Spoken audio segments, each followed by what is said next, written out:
Just confirm your hearing.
Who's here?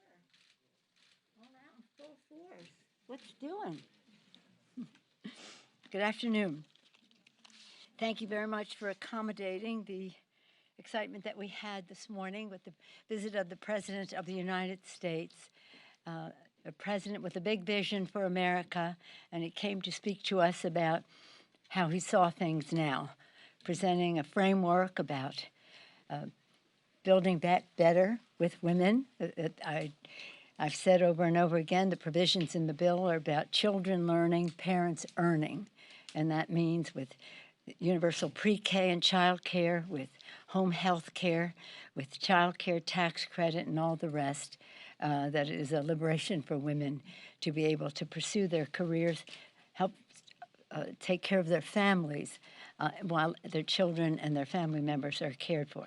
So in any event, what we talked about that was the fact that if any one of these features were in a bill that we were taking up in the Congress, if we were taking up the child care pieces of this and the home health care pieces of it, it would be historic, big, nearly $1 trillion.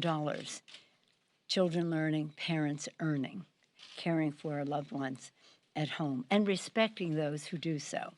Second piece on the health care, this one is particularly meaningful to me because of the Affordable Care Act. The Affordable Care Act has been expanded, of course, to make it stronger, but also to include the people who were not covered in the states that did not expand Medicaid. We don't expand Medicaid, we expand the Affordable Care Act to enable those folks to have, those families to have access to the Affordable Care Act.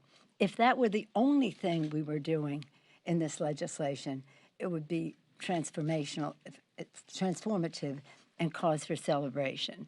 So on the health side, there are many aspects to it, but that one makes a drastic difference. And then when we go to the third bucket, climate, well, as one who, when I was Speaker first time, the climate issue, well, for a long time has been my flagship issue, but at that time, I formed a select committee on climate, and we got good things with President Bush in terms of an energy bill, but not a climate bill. We couldn't get 60 votes in the Senate. That was when President Obama was president, and then we moved on to at the same time, we're doing the health issue. But it was then so important. Now, drastic and urgent, short fuse on the well-being of our planet. And so in this bill, I mean, imagine $500 billion in this framework that the president discussed, $500 billion, both in tax credits and outlays of what we need to do to protect the planet for the children. All three of these, health, planet, child care, et cetera, are all about the children. They're also about jobs, jobs, jobs, jobs, how people access them, jobs that are created by the new green technologies, jobs that are part of the national security of our country, that is necessitated by our protection of the environment. And so it is an initiative that gives a big tax cut to the middle class, creates jobs, good-paying jobs, lowers costs for families, and while making the wealthiest and big corporations pay their fair share. That's really the framework that the president shared with us this morning, and it's remarkable. It's remarkable in that it's a big vision, bigger vision than we've seen in a very long time, maybe dating back to President Franklin Roosevelt and the New Deal, in some respects to Lyndon Johnson, who had a great agenda as well. But we always remind everyone that Franklin Roosevelt had 319 Democrats in the Congress at the time, and we have 220, and that makes a big difference. So again, the transformative agenda, the president was knowledgeable. I mean, he knows chapter and verse because he wrote this. He campaigned on this. He spoke to this in his State of the Union address. I told him last night and this morning on phone last night, but today in front of our colleagues, that when he gave that State of the Union address, we were sitting behind him, the Vice President of the United States, Kamala Harris, and the Speaker of the House, me, and people said, how did it feel? How did it feel, the two women? I said, well, that was exciting and historic. But what was really exciting is the speech the president made about women, not about two women, but about America's women and what would happen with this progressive agenda that he was putting forth. At the same time, we're moving forward with BIF, a once-in-a-century chance to rebuild the infrastructure that has been passed the Senate a while back. The BIF has good things and it has missing things, and of course the fact that we have the reconciliation. Let me not call it that anymore. Let's call it the Build Back Better legislation is essential because that's where we have the major investment in climate, although there is some in the BIF. Roads, bridges, water systems crumbling. Some water systems are over 100 years made of, and our colleagues talked about their own experiences in their own communities. Some made of bricks and wood. That's a nice water system, right? Electric grid is vulnerable to catastrophic outages, which you have seen, and decades of underinvestment have taken a devastating toll on the safety of our infrastructure. There's absolutely no question the most expensive maintenance is no maintenance. And that's where we are in many cases. And it's about jobs, jobs, jobs, jobs. Over the life of this bill, it'll be 7.5 million jobs just in the BIF. If you take it with the other bill, it'll be more like 20 million jobs over the 10-year period, just with these two bills, not talking about what else happens in the community, in the economy. So it is. It's pretty exciting. So where we are in time, that's what you want to know, right? At 3 o'clock, rules are 2:30. Right now, the Rules Committee is preparing to go in. They have text. The text is up. You know, people have said, I want to see text. The text is up. The text is up for review, for consideration for review. People will then say, well, this should be this way, or clarification, or addition, subtraction, whatever it is. This is the legislative process. And right now, though, today we will be having a hearing.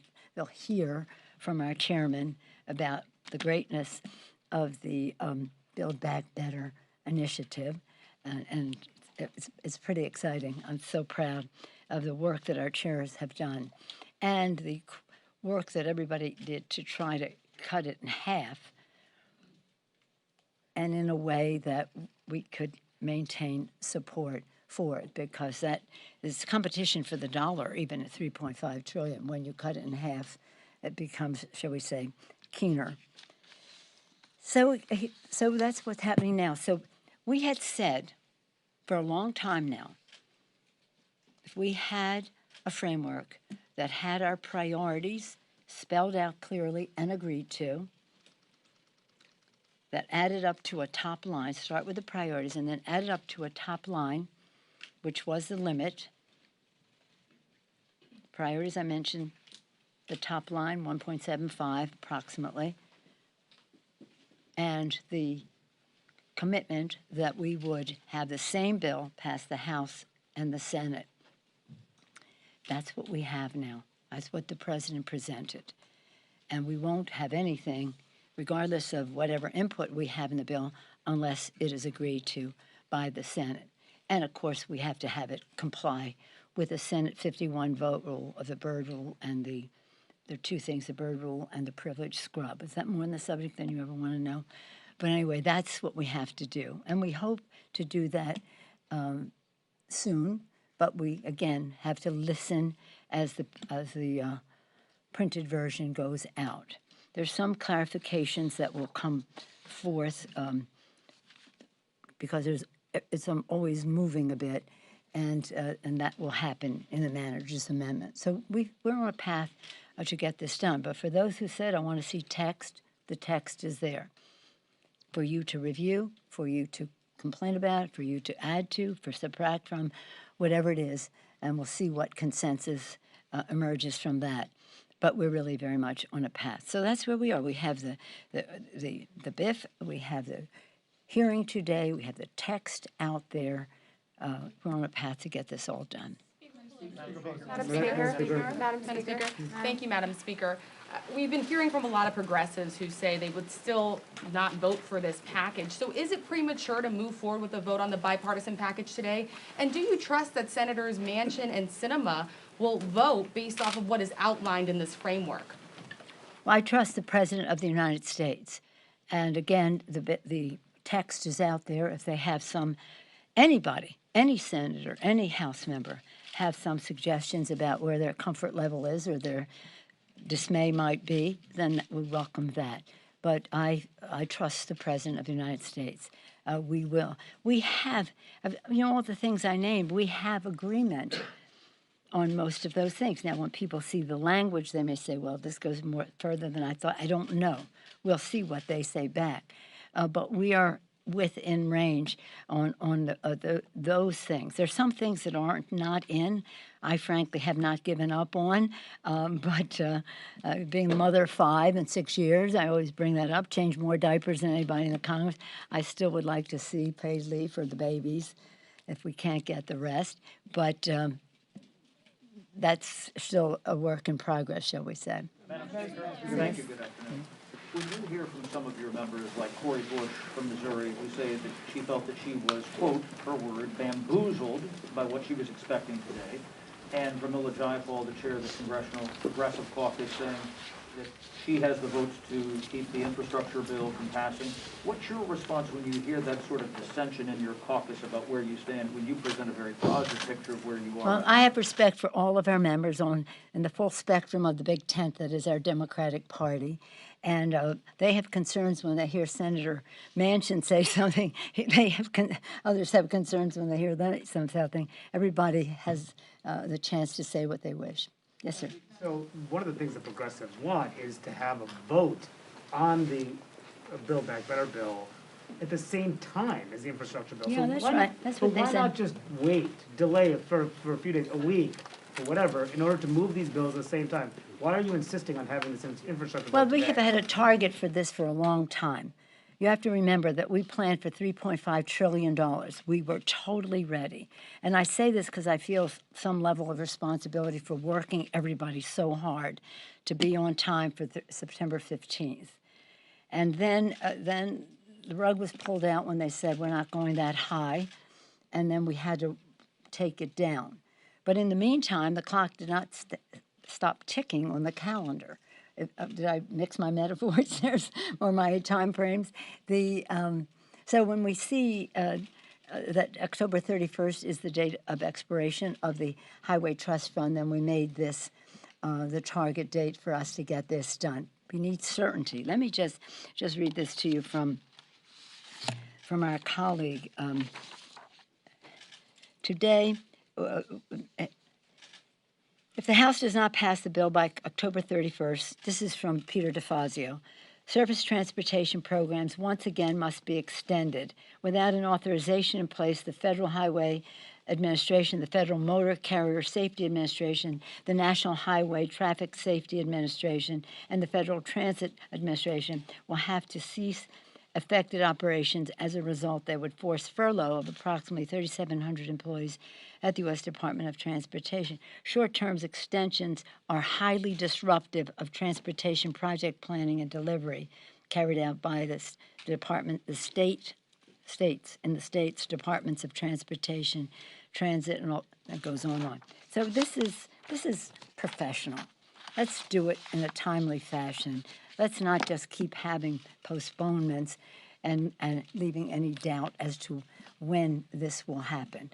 Madam Speaker, just, you have called this, as has the President, transformational. Excuse me, I'm sorry. I said you and the President have called this legislation transformational, the Build Back Better Act, but how is this transformational if you're having to cut things like paid leave, if you have to do what? I said, how is this transformational if you're having to cut things like paid leave, these major climate programs, and what are the plans going forward to try to deal with some of those Well, thank you so much for your question. It is transformative and it is historic in its the issues that it addresses, and it's not issues, these are values. These are values and the resources that are allocated there. I'm still fighting for paid leave. I frankly have a hard time debating it because I don't understand why we wouldn't have that. But nonetheless, that does not undermine the fact that we have nearly $1 trillion in universal pre-K, child care, child tax credit, home health care, and the rest. So one program, as important as it is, does not subtract from the rest of it. Again, we still want that. We have it. We passed it in the Department of Defense bill, a former Department of Defense bill, which has paid family leave, not medical, family leave for federal Department of Defense employees and the civilian workforce associated with that. So we've already have gone down that path very nicely. In fact, Senator Manchin said some very good things when he voted for that bill, which had that in there. But how can I say that this is transformative? Because it is. Because children in 12 states, families in 12 states will now have access to the Affordable Care Act. Millions of people added to that. That's very important because we'll have $500 billion to save the planet. And that's a jobs issue. Well, it's a health issue, first of all. Clean air, clean water, addressing the asthma issues and all the rest, and the environmental injustice of it all. It's a health issue. It's a jobs issue. New green technologies have America be preeminent in the world in those technologies. It's a national security issue, as our security experts tell us, the conflict that could arise from competition for habitat and resources because of rising sea levels and all of the other consequences of the climate crisis. And it is a values issue for us to honor our responsibility to future generations, to pass this planet on in a responsible way. And the fuse is growing shorter on the time frame for us to do that. Matters are getting worse, and we are not going to make matters worse. We're going to pass this legislation. And as I say that, what this legislation will do is to help the president meet his goals, the goals of America for how we reduce emissions and pollution and the rest. And not only how we do that, meet and beat the goals of the Paris Accord, but also how we help other countries do so. The poorest nations in the world have contributed the least to the emissions challenge that we face, and we need to share technology and other resources with them so that they can meet their goals as well. So then the third part of it, I talked about the care piece of it, the healthcare piece of it, and this is quite remarkable. And if you took any one piece of it, it would be transformative and historic. Taking together, it's quite a spectacular vision that President Biden has put forth. I salute him for it. And when I tried to, shall we say, make a case for this or that, he said, "You don't have to tell me. I wrote it. I know the particulars." And that was what was so demonstrated this morning, his meticulous attention to detail, his encyclopedic knowledge of everything that was in the bill. We're really blessed with his leadership, and when he goes to these meetings with the G20 now and then to meet His Holiness the Pope and to go to Glasgow, we want him to go as strong as possible. When I had my meeting with His Holiness the Pope, I brought the President's greetings. Of course, I brought the greetings of the Congress of the United States, and climate was a very big, important issue for His Holiness, as I know it will be I assume it will be part of their discussion. But the climate issue is not just about, as I say, health and that. It's about people in poverty taking a terrible bite of this wormy apple called the climate crisis. So it's a big values issue for us. Anytime you want to ask me why I think this is transformative, I'm happy to answer that question. Madam Speaker, the White House framework includes a $100 billion investment that they say is separate for immigration. Is that separate within the Build Back Better Act, or is it separate from the Build Back Better It's Act? over and above the 1.75. Madam Speaker, Madam Speaker, Madam Speaker, Madam Speaker, Madam Speaker, Thank you a all simple very much. question. Are you holding an infrastructure vote today? Have you made that decision? We thought I had to say it. So are you holding an infrastructure vote today? Are you holding an infrastructure? Are you But holding? that's very important. Will there be an infrastructure vote today? That Madam sounds like it's a Speaker? no if you're not going to Will you say hold yes. it open? Was that a no?